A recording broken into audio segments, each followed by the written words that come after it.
ஆயுர்வேதம் ஒரு பொக்கிஷம், நம் ஆயுள் நீட்டக்கும் அற்புதம். டாக்டர் ஸ்ரீவர்மாஸ்.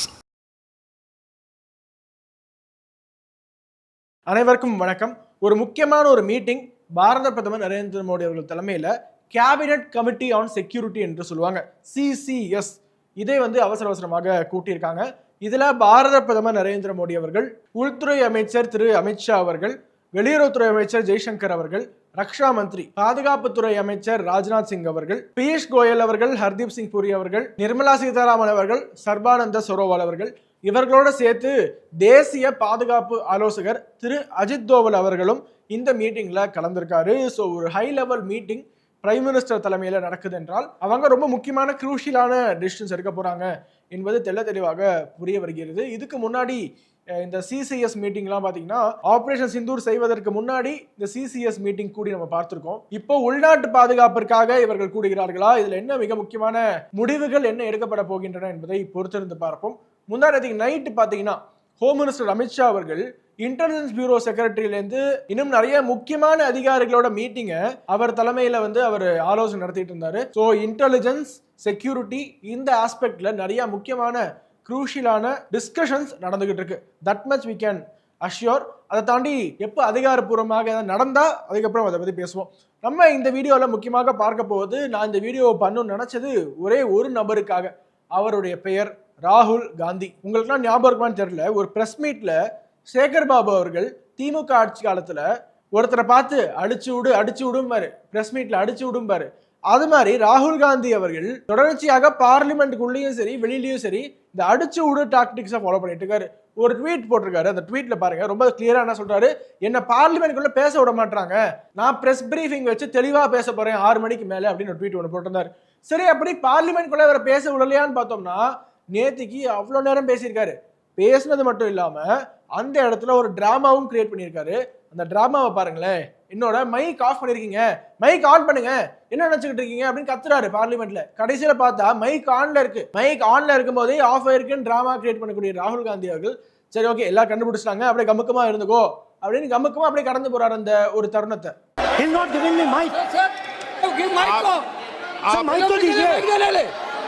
माइक दीजिए, लेकिन बोलेंगे आप।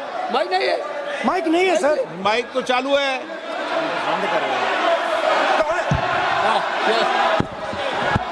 आप बोलो, लेकिन सदन की மாட்டிக்கிட்ட பங்கு. இது நம்பர் 1.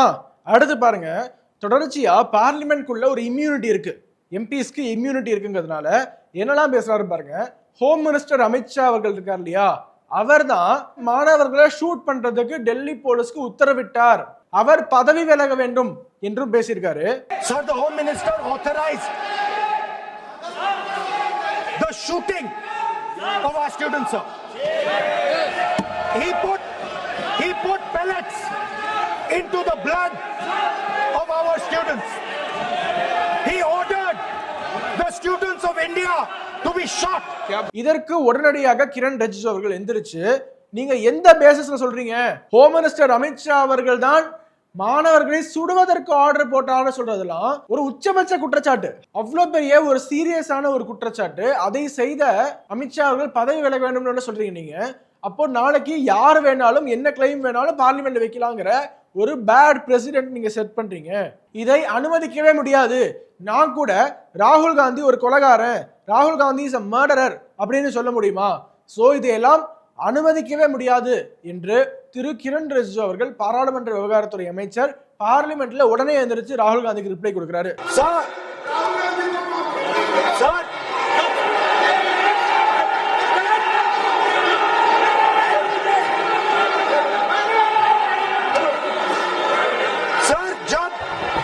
जब आतंकवादी को गोली मारी जाती है,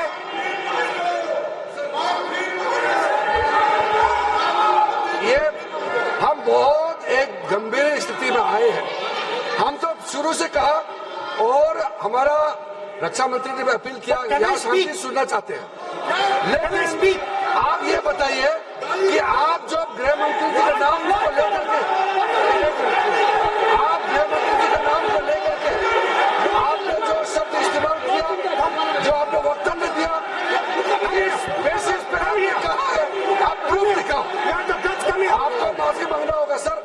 ये इसको हम हल्के में नहीं ले सकते, नहीं तो कल को कोई भी मेंबर उठ के कुछ भी बोलेगा।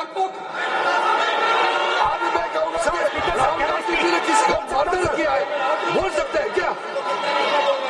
नहीं, ये सर ये ठीक बात नहीं है। आप कैसा आपको ये पता चला और किस बेसिस पे बोल रहे हैं? आप पहले उसका ब्यौरा देना चाहिए, आप माफी मांगना चाहिए। ऐसा नहीं चलेगा, ऐसा नहीं चल सकता है। बहुत गंभीर मामला, इसको हम हल्के में नहीं ले सकते। तो क्या हम ऐसा कह दें कि राहुल गांधी जी ने किसी का मर्डर किया, हम बोल सकते हैं क्या बिना मतलब का? कैसे बोल सकते हैं? ऐसा नहीं होता है सर। அகைன் ராகுல் காந்தி அவர்கள் பார்லிமெண்ட்குள்ள இம்யூனிட்டி இருக்குங்கிறதுக்காக தொடர்ச்சியாவே அவர் எல்ஓபி ஆனதுலேருந்து அவர் வேற விதமாக பேச ஆரம்பிக்கிறாரு. இப்போ அது வரைக்கும் 2024 வரைக்கும் இருந்த ராகுல் காந்தி வேற, 2024 எலெக்ஷன்ஸ்க்கு அப்புறமா இப்போ இருக்கக்கூடிய ராகுல் காந்தி வேற என்பது அந்த கிளியர் பேட்டர்ன் நமக்கு தெரியுது. இத பார்லிமெண்ட்குள்ள மட்டும் சொல்லல, பிரஸ் கான்ஃபரன்ஸே சொல்றாரு. பிரஸ் கான்ஃபரன்ஸ் பிரஸ் எல்லாம் கூட்டி வச்சு ஹோம் மினிஸ்டர் அமித்ஷா புகைப்படத்தை பின்னாடி போட்டு, என் கண்ணால நான் பார்த்தேன், கால் வந்தது, கால் அட்டன் பண்ணி பேசுறாங்க, அதுல ஹோம் மினிஸ்டர் ஜின்னு எழுதி இருந்துச்சு, மாணவர்களை சுடுவதற்கு அதுவும் பெல்லட் கன்னை சுடுவதற்கு உத்தரவிட்டது அமித்ஷா அவர்கள் என்று ராகுல் காந்தி அவர்கள் சொல்றாரு. அமித்ஷா அவர்கள் இதை லைட்டா எடுத்துக்க போறாரா, இல்ல சியூ பண்ண போறாரா, நீதிமன்றங்களுக்கு எடுத்துக்கொண்டு செல்ல போறாரா, அல்லது என்ன ஆக்ஷன் எடுக்க போறாங்க என்பது நமக்கு தெரியல. இதை அப்படியே பிடிச்சுக்கிட்டாங்க.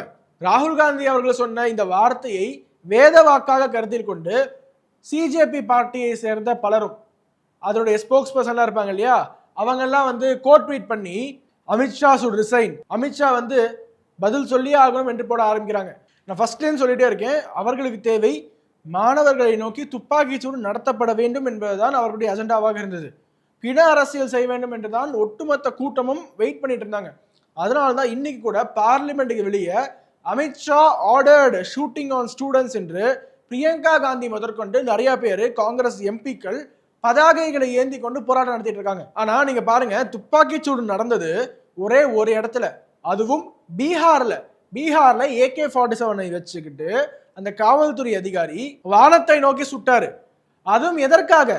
ரீசெண்டா அந்த வீடியோ ரொம்ப வைரலா சோஷியல் மீடியால பரவிட்டு இருந்துச்சு. காவல்துறை அதிகாரி சுட்ட வீடியோ மட்டும் போயிட்டு இருந்துச்சு. யூடியூப்ல அந்த வீடியோ போட அனுமதி கிடையாது, கைட்லைன்ஸ் ரெஸ்ட்ரிக்ஷன் வந்துருங்கிறதுக்காக சொல்றேன். ஒரு பெரிய கூட்டம் அந்த தெருவில் அப்படியே நடந்து வராங்க, கையில எல்லா பொருளையும் வச்சுக்கிட்டு போலீஸ்காரங்க மேல அடிச்சுக்கிட்டே வராங்க. சோ அவர்களை கலைக்க வேற வழியே இல்லாமல் வானத்தை நோக்கி சுட்டு அவர்களை கலைத்து விட்டார் ஒரே ஒரு காவல்துறை அதிகாரி. ஐ திங்க் அவரும் சஸ்பெண்ட் பண்ணப்பட்டார்னு நினைக்கிறேன். எதற்காக? தற்காப்பிற்காக. நீங்க நினைச்சு பாருங்க, பெரிய கூட்டம் கையில கற்களோட வந்துச்சுன்னா என்ன பண்ணுவாங்க காவல்துறை அதிகாரி? பட் ஃபார்ச்சுனேட்லி இந்த ஒட்டுமொத்த கலவரத்திலையுமே யாருக்கும் பெரிதளவு பாதிப்பு ஏற்படவில்லை என்பது நாம் கடவுளுக்கு நன்றி சொல்ல வேண்டும். இந்தியாவில் ஒரு மிகப்பெரிய கலவரத்தை செய்ய திட்டமிட்டிருந்தார்கள், அது தடுத்து நிறுத்தப்பட்டிருக்கு, ஒரு உயிர் கூட போகல.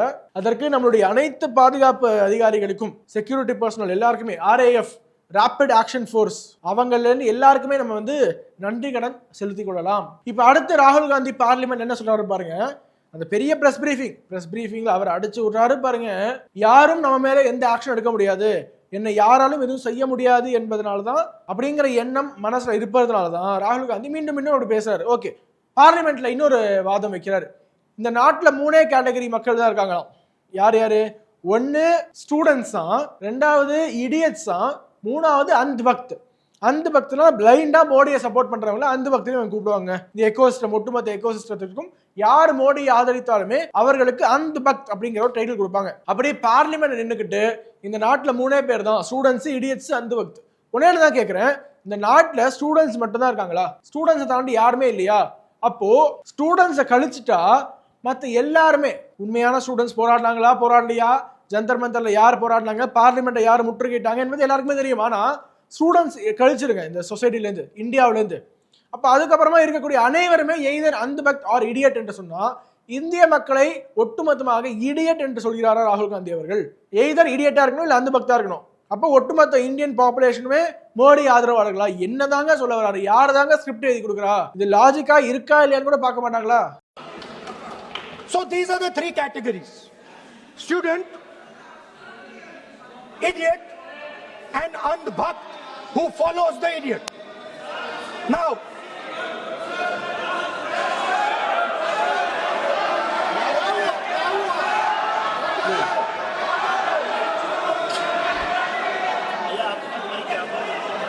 யாரு அந்த பக்த் அப்படிங்கறத அவர் டிஃபைன் பண்றாரு பாருங்க. a person who believes another idiot is god. ஒரு இடியட் தான் கடவுள் என்று நம்புவார் தான் அந்த பக்த் அப்படிங்கிறாரு ராகுல் காந்தி அவர்கள். இப்போ ராகுல் காந்தி அவர்களுடைய படத்திற்கு சோனியா காந்தியோட படத்திற்குலாம் பாலாபிஷேகம் பண்ணக்கூடிய போட்டோஸ் இருக்கு. தெலுங்கானாவில் சோனியா காந்தி கோவில், சோனியா மாதா கோவில் இருக்கிறது தெலுங்கானாவில். அப்போ இவர் யாரை சொல்றாருங்கிறத I leave it your best judgement. பதிவோட இறுதியா ஒரே ஒரு வீடியோ மட்டும் உங்களுக்கு காட்டணும்னு நினைக்கிறேன். அது பார்லிமெண்ட்ல அனுராக் தாக்கூர் அவர்கள் பாஜக எம்பி பேசின ஒரு வீடியோ. ராகுல் காந்தியை பார்த்து சொல்றாரு, யாராவது ஒருத்தர் பிரதமருடைய வீட்டு வாசல்ல போய் படுத்து கிடப்பாங்களா? ராகுல் காந்தி பண்ணாரு. எனக்கு புரியுது உங்களுக்கு ஏன் அப்படி ஆசையா இருக்குன்ட்டு. உள்ள போகணும்னு உங்களுக்கு ஆசை, ஆனா முடியல. எழுதி வச்சுக்கோங்க, உங்க வாழ்க்கை ஃபுல்லா பிரைம் மினிஸ்டர் வீட்டுக்குள்ள போக முடியாது, வெளியிலேயே படுத்திருக்க வேண்டியதான் அப்படின்னு அவர் சொன்னது. பார்லிமெண்ட்ல எல்லா பாஜக எம்பிக்களுமே மேஜையை தட்டி ஆரவாரம் செய்து அனுராக் தாக்கூருக்கு தங்களுடைய ஆதரவை தெரிவிச்சிருந்தாங்க. அடுத்தடுத்து ஒரு சில முக்கியமான அப்டேட்ஸை நம்ம சேனல்ல உங்களுக்கு கொடுக்கவிருக்கும். राहुल गांधी जी को लगा देश के युवाओं ने उनको पूछा नहीं, ना अखिलेश जी को पूछा, ना किसी पॉलिटिकल पार्टी को पूछा, तो अब करें क्या? तो उन्होंने वो किया जो किसी नेता प्रतिपक्ष को नहीं करना चाहिए। वो प्रधानमंत्री निवास के बाहर जाकर लेट गए। अरे राहुल जी, आपकी तड़प जलन मैं समझ सकता हूं, प्रधानमंत्री निवास के अंदर आपको जाने का मौका नहीं मिल पा रहा, लेकिन बाहर ही लेटने का मौका ले लिया आपने।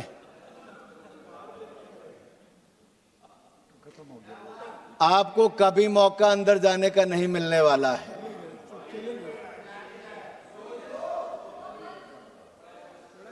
So இந்த வீடியோ வாஸ் எக்ஸ்க்ளூசிவ்லி அபவுட் ராகுல் காந்தி.